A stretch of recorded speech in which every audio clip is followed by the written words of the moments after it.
ভারতের প্রতিরক্ষা সচিব রাজেশ কুমার সিং নিশ্চিত করেছেন যে পঞ্চম প্রজন্মের যুদ্ধবিমান কেনার বিষয়ে আলোচনা এখনও চলমান রয়েছে। তিনি বলেন, আমরা আমাদের অংশীদারদের সঙ্গে পঞ্চম প্রজন্মের যুদ্ধবিমান প্রকল্প নিয়ে আলোচনা করছি। এখনও সেই আলোচনা এমন পর্যায়ে পৌঁছায়নি যেখানে আমরা গণমাধ্যমে কিছু জানাতে পারি। তিনি আরও যোগ করেন, এই আলোচনাগুলো অত্যন্ত সংবেদনশীল। যখন একটি কার্যকর পর্যায়ে আসবে, হোক সেটা অনুমোদনের প্রস্তাব, টেন্ডার ডাকা কিংবা চূড়ান্ত চুক্তি, তখনই গণমাধ্যম জানতে পারবে।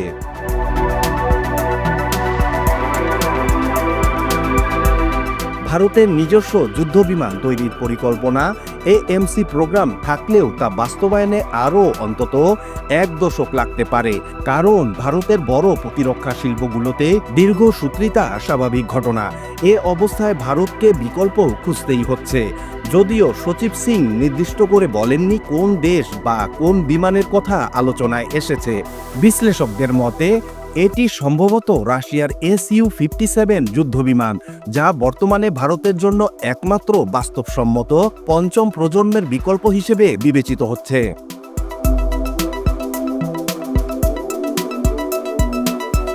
রাশিয়া ও যুক্তরাষ্ট্র দুজনেই ফেব্রুয়ারিতে Su-57 ও F-35 যুদ্ধবিমান ভারতের কাছে বাজারজাত করার চেষ্টা করে। আমেরিকার কঠোর নিয়ন্ত্রণ নীতির কারণে F-35 গ্রহণে ভারত খুব একটা আগ্রহী নয়। ভারতের সাবেক এয়ার মার্শাল অনিল চোপড়া বলেন, দিল্লি যুক্তরাষ্ট্রের চাপ প্রয়োগ ও স্বার্থ বিরোধী হলে মিত্রদের পরিত্যাগ করার প্রবণতা নিয়ে সতর্ক। তিনি মনে করেন এমন এক দেশ বেছে নেওয়া গুরুত্বপূর্ণ যারা অপ্রয়োজনীয় রাজনৈতিক চাপ দেবে না। এ ধরনের ভাবনা থেকেই বোঝা যায় F-35 প্রস্তাবকে বাদ দিয়ে Su-57কেই একমাত্র অপশন হিসেবে বেছে নেবে ভারত।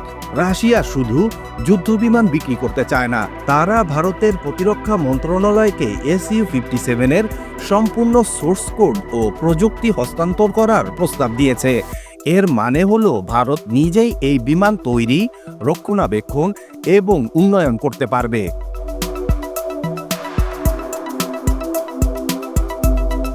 বিশ্লেষকদের মতে মে মাসে পাকিস্তানের সঙ্গে সীমান্ত উত্তেজনায় ফরাসি রাফায়েল যুদ্ধবিমানের পারফরম্যান্সে হতাশা থেকেই ভারত আরও শক্তিশালী ফাইটারের প্রয়োজন অনুভব করে। এই জায়গায় Su-57 বাস্তব যুদ্ধে বারবার প্রমাণ দিয়েছে তার কার্যক্ষমতা। এটি ইউক্রেন যুদ্ধক্ষেত্রে একাধিকবার যুদ্ধ পরীক্ষায় অংশ নিয়েছে।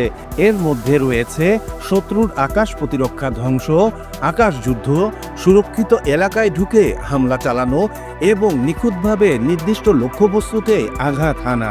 এই বৈশিষ্ট্যগুলো আন্তর্জাতিক ক্রেতাদের কাছে বিমানের আকর্ষণীয়তা আরও বাড়িয়েছে।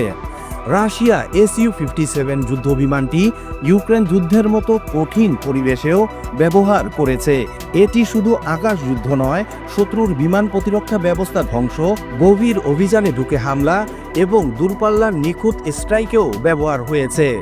অন্য কোনো পঞ্চম প্রজন্মের যুদ্ধবিমান এত বাস্তব যুদ্ধ অভিজ্ঞতা অর্জন করতে পারেনি।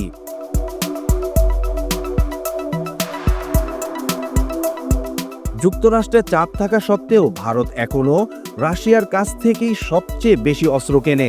এতে বোঝা যায় যে দুই দেশের মধ্যে সামরিক সম্পর্ক এখনও দৃঢ় এবং পারস্পরিক বিশ্বাসের উপর ভিত্তি করেই গড়ে উঠেছে। Su-57 কেবল একটি যুদ্ধবিমান নয়, এটি ভারতের জন্য হতে পারে আত্মনির্ভরতার পথে একটি বড় পদক্ষেপ। যদি ভারত এই বিমান কেনে এবং প্রযুক্তি হস্তান্তরের সুবিধা পায়, তাহলে ভবিষ্যতের জন্য এটি কৌশলগতভাবে একটি স্মার্ট সিদ্ধান্ত হবে।